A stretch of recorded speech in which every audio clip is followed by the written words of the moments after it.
Hey everybody, it's Dana and welcome back to the channel. Today is release day over on Hero Arts. So today I'm going to be sharing with you the June Hero Studio card kit of the month.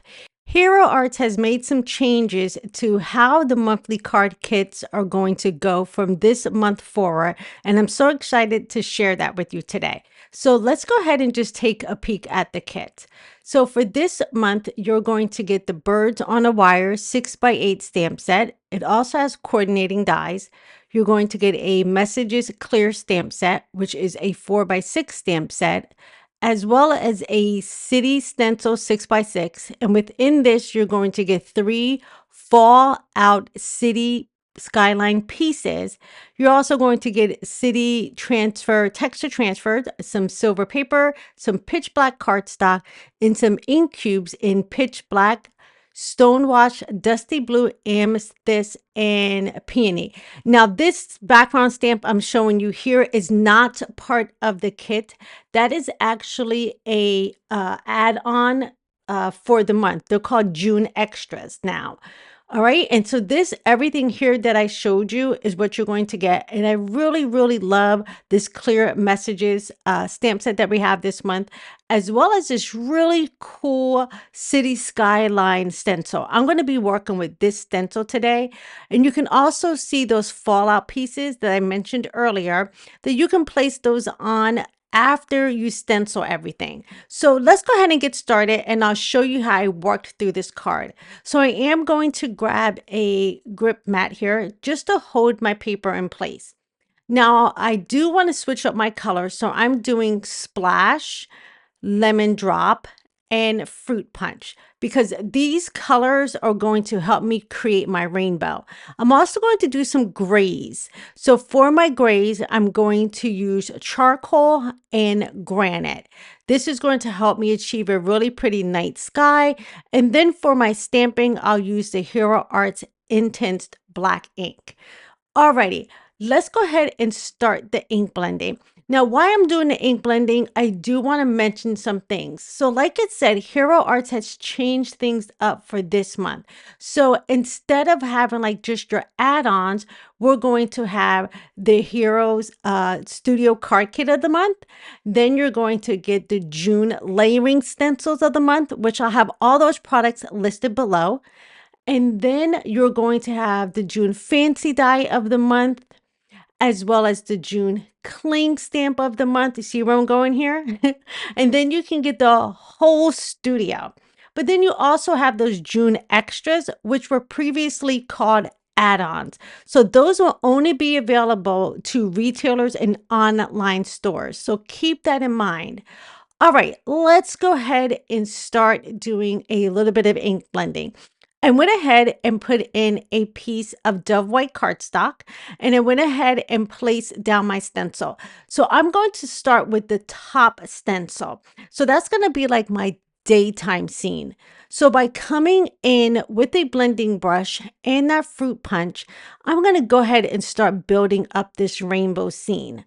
Now, what I love about working with Hero Arts inks is the blendability that I have in order to create more colors. So you're going to see here, like if I didn't have a orange, or I didn't have the right green, or I didn't have the right purple, I'm going to show you how you can create that with only 3 colors.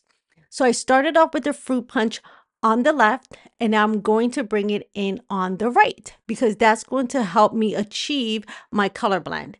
I like doing it this way so I know I'm not going to run out of where I can put that last color, which is going to be my purple.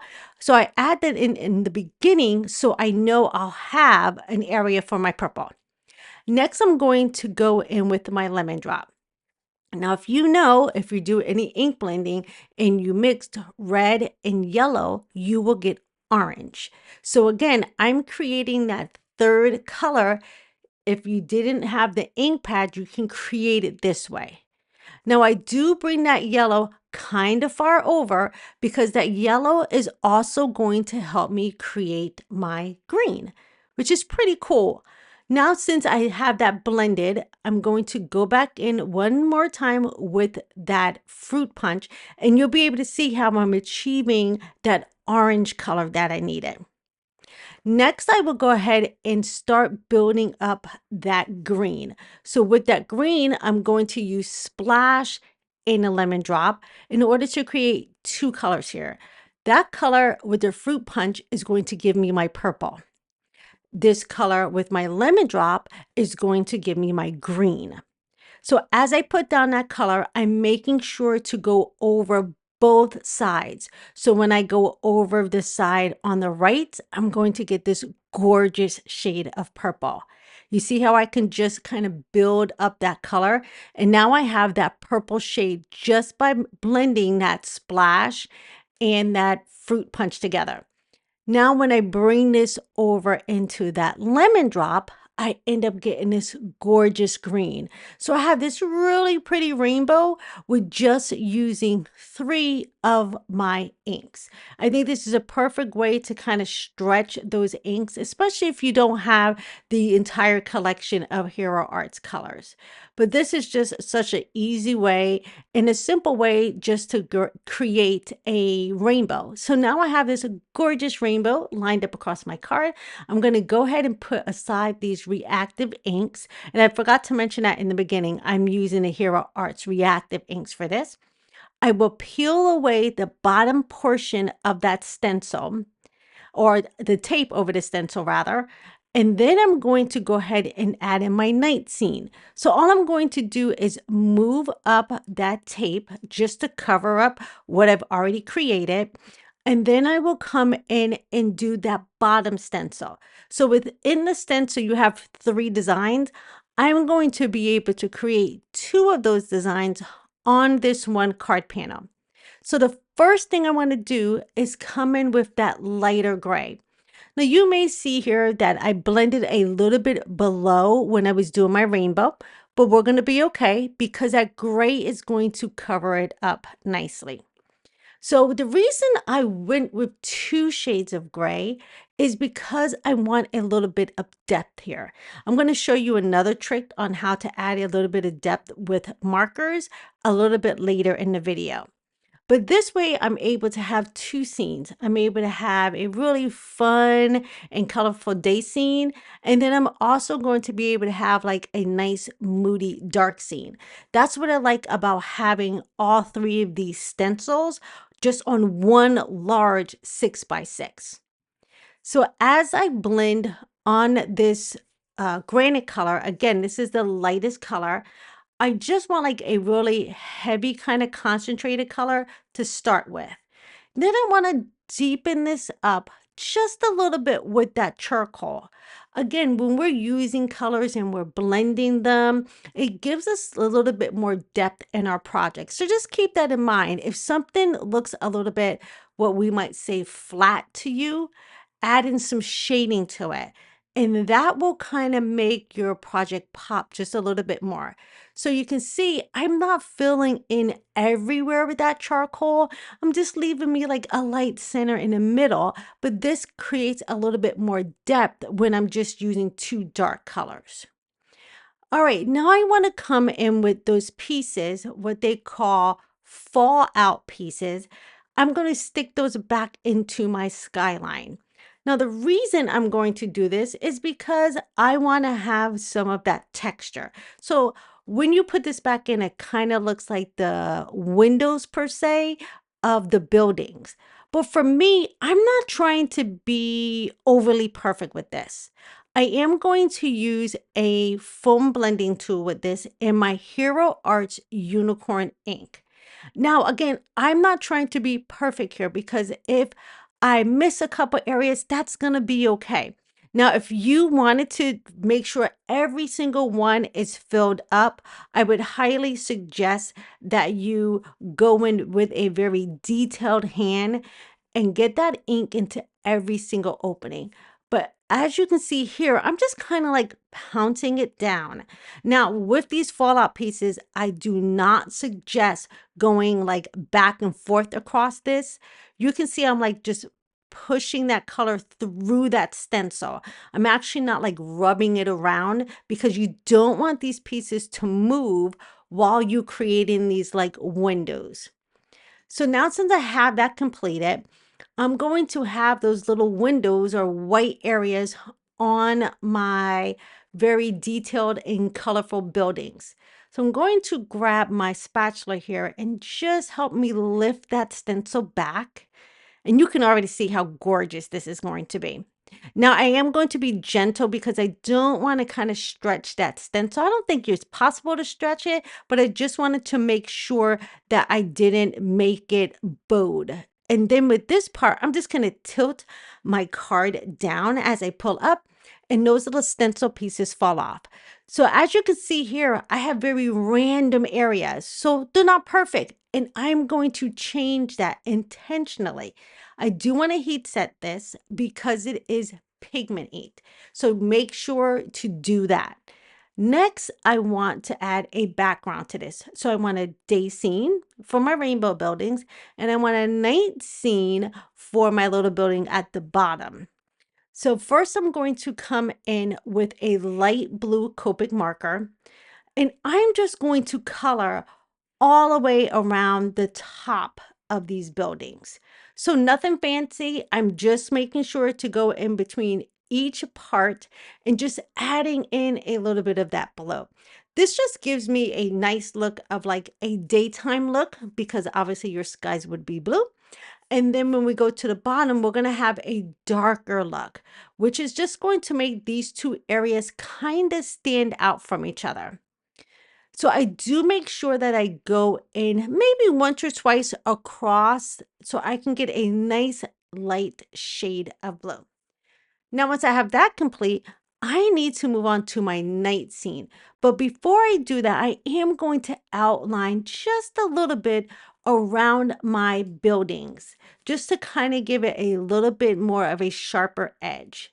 Now, when I'm doing this, I'm being sure to not go heavy-handed with this, but just go around each building so it's just a tad bit sharper. Now, you do not have to do this. You can totally just stencil and leave it there.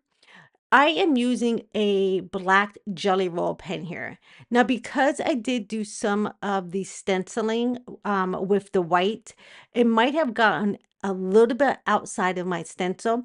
So all I'm going to do is every time I go around a building, I'm just going to grab a towel and kind of knock back any of that white that kind of seeped out, or maybe when I pushed really hard and went through my stencil, just cleaning everything up here. Now, once I have that where I want it, now I can start building in that night scene. Now, I'm using two colored markers here. So I'm going to start with a blue shade. Again, I'll have everything linked below. Now, the reason I'm starting in with the blue is for two reasons. One, it really makes the buildings stand out a little bit better, right? Because if I just went in with black, the gray and the black will be so deep and moody, you really would not see the buildings. So in order to kind of highlight this a little bit, I'm going to go in with a little bit of blue. So, at night when we look at the sky, it's not really like pitch black at times. You still see some of the blue from the daytime. That's what I'm creating here with my Copic markers. Again, I'm just going to go around each building and lay down that color. Now, I could have left it like that and it would have looked a little bit moody, but instead I'm going to add a little bit of gray to this. Now, if you're new here to my channel, welcome, and I'm so glad to have you. Make sure to hit that subscribe button as well as the like button if I gave you great content for today. And don't forget to hit the bell so you'll know when I have more videos. All right, as you can see, I'm bringing in that gray now. Now, this gray obviously is a little bit darker than my buildings, but by adding just that hint of blue behind it, it's not going to fall flat.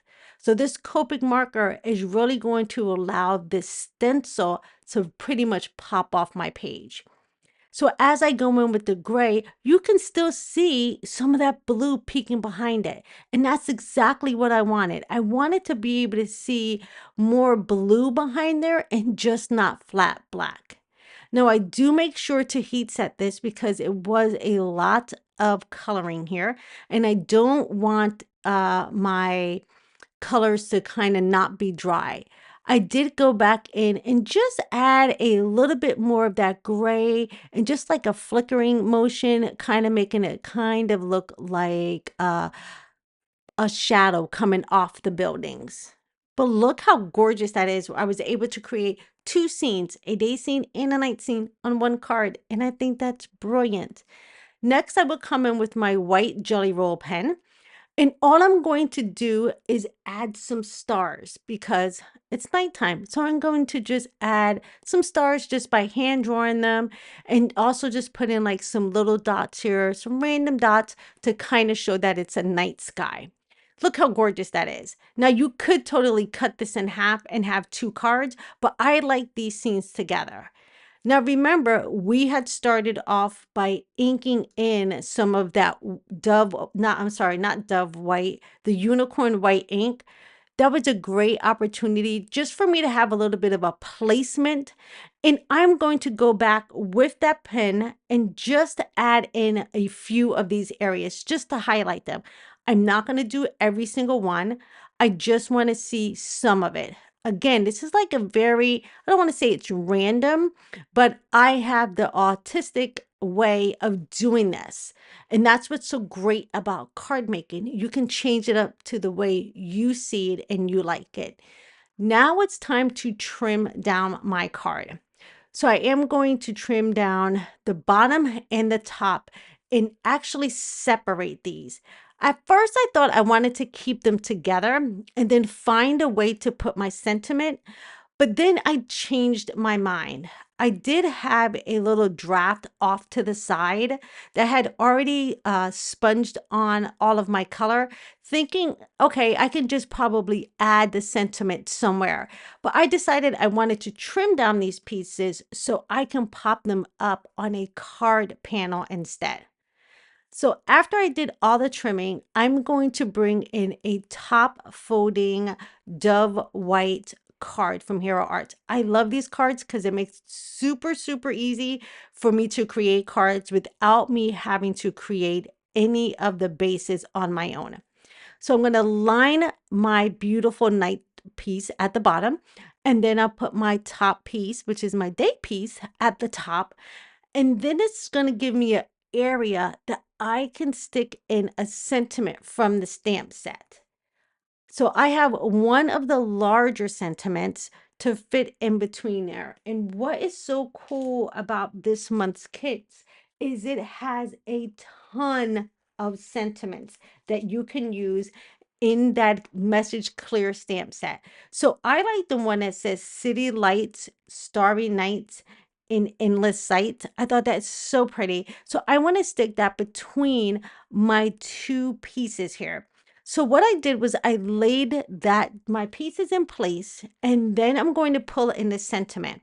And this is going to help tell me where I might need to trim off a little bit more of each one of these scenes so I can squeeze that sentiment in between. Once I have everything trimmed down, I brought back in my Misty, and now I can stamp. Now the top piece, my city skyline that's in the rainbow, is just a little bit shorter than my black one. And that's okay. Once I get the sentiment and everything stamped, we can go back in and trim down this piece. Now, because I trimmed each one of these pieces down just a little bit, it allowed me to go ahead and fit that sentiment in between. Now again, I'm going to trim down a little bit of this card on the right, so I'm going to scooch that sentiment a little bit over to the left. So when I know I cut this, I'm going to have the perfect alignment. Now I can take out those pieces that we stenciled, and I can go ahead and stamp the sentiment. Now for my ink, for my sentiment, I'm using the Hero Arts Intens-ified black ink. This is one of my favorite black inks, and it works really with so many applications. So I can stamp with it. I've actually smushed it on my glass mat, added a little bit of water, and did some flicking on a cardstock. So just make sure that when you get these inks that, you're able to stretch what they're used for. So you can ink blend with this, you can flick, add a little water to it, flick it on there, and then obviously you can stamp with it as well. Now, since I have my sentiment in there, we can go ahead and start building up this card. Now, I just decided to use some Hero Arts precision glue here. Now, if you wanted to, you could totally pop this part up. I think that will look gorgeous too. Or really, if you wanted to, now since I'm thinking about it, you could have left that area like open on this card and did the middle and made it a shaker card and had your sentiment underneath the shaker bit. That would have been pretty cool. I might have to look into that. It's so funny when you're putting stuff together afterwards that you feel like, I could have did this a little bit different. And that's what's so great about card making to me, is that, you get more ideas the more you play with something. All right, I have that lined up across the top and the bottom, and my sentiment is perfectly placed in the middle. Now, make sure to visit along today's hop. There is so much inspiration that we have for you today. And don't forget that there's always a giveaway. So remember to keep that in mind. All right, as I trim this down, this is just going to be a tad bit smaller than a normal A2 card, which is 4¼ by 5½.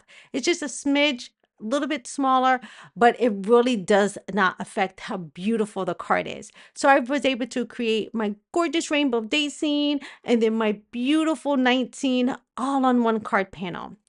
All right, everybody, I hope you've enjoyed all the sparkle and everything I gave you today.